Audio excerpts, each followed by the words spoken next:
ഞാനിപ്പോൾ നിങ്ങളോട് ചോദിക്കുന്ന ചോദ്യം, ആ ചോദ്യത്തിന് ഉത്തരം പറയുന്ന ആൾക്ക് 1000 രൂപയാണ് സമ്മാനം. 1000 രൂപ. മനസ്സിലായല്ലോ?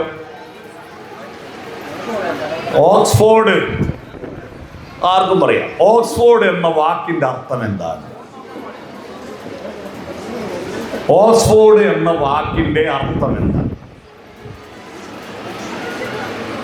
ഉത്തരം അറിയുന്നവർക്ക് ഇപ്പൊ പറയാം.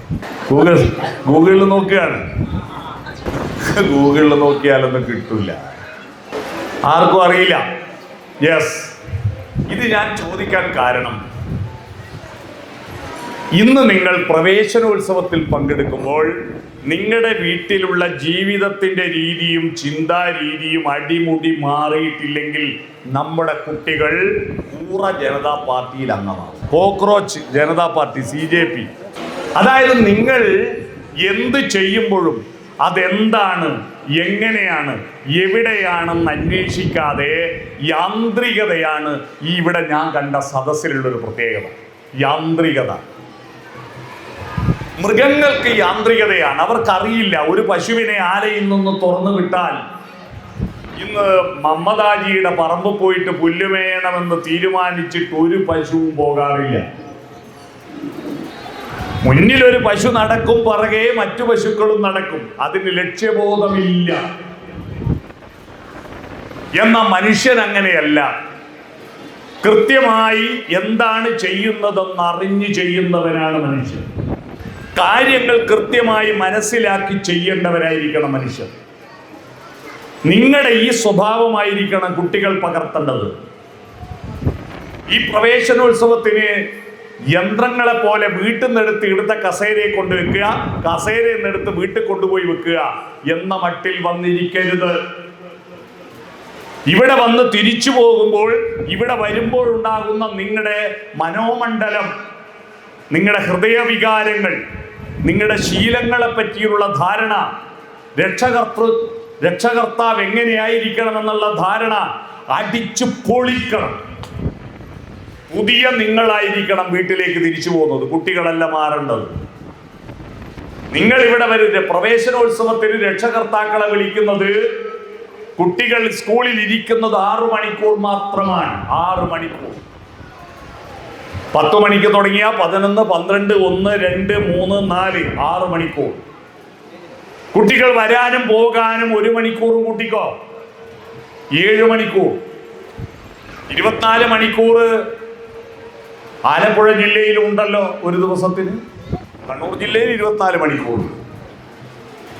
24 മണിക്കൂറാണ് കണ്ണൂർ ജില്ലയിൽ ഒരു ദിവസം. ആലപ്പുഴ ജില്ലയിൽ 24 മണിക്കൂറല്ലേ? ആ 24 മണിക്കൂർ എങ്ങനെയാണ് ഉണ്ടായത് എന്ന് ഇതുവരെ അധ്യാപകരോട് ചോദിക്കുകയോ, ക്ലാസ്സിൽ കേൾക്കുകയോ, പഠിക്കുകയോ, ആർട്ടിഫിഷ്യൽ ഇന്റലിജൻസിനോട് ചോദിക്കുകയോ, കുട്ടികളോട് പറഞ്ഞു കൊടുക്കുകയോ ചെയ്ത ഏതെങ്കിലും രക്ഷിതാക്കൾ ഉണ്ടെങ്കിൽ 24ന്റെ കണക്ക് പറഞ്ഞാൽ 2000 രൂപ തരും. എങ്ങനെയാണ് ഒരു ദിവസത്തിന് 24 മണിക്കൂർ ഉണ്ടായത്? അടുത്ത ചോദ്യം. ഒരു ദിവസത്തിന് 24 മണിക്കൂർ എങ്ങനെയാണ് ഉണ്ടായത്? നിങ്ങൾ അന്വേഷിച്ചിട്ടില്ല, കുട്ടികളുമായി ചർച്ച ചെയ്തിട്ടില്ല. നിങ്ങളെ ആടിനെ പോറ്റാൻ പോവുക, കോഴിയെ പോറ്റാൻ പോവുക, പശുവിനെ പോറ്റാൻ പോവുക. കാരണം പശുവിനെ പോറ്റിയാൽ അതിനെ കറന്നിട്ട് പാല് വിൽക്കാം, ആടിനെ പോറ്റിയാൽ അതിൻ്റെ ഇറച്ചി വിൽക്കാം, കോഴിയെ പോറ്റിയാൽ മുട്ട വിൽക്കാം. ഈ മക്കളെ പോറ്റിയാൽ ഇറച്ചി വിൽക്കാൻ പറ്റില്ല, മുട്ട വിൽക്കാൻ പറ്റില്ല, പാല് വിൽക്കാൻ പറ്റില്ല. പിന്നെ എന്തിനാ ഈ മക്കളെ പോറ്റുന്നേ?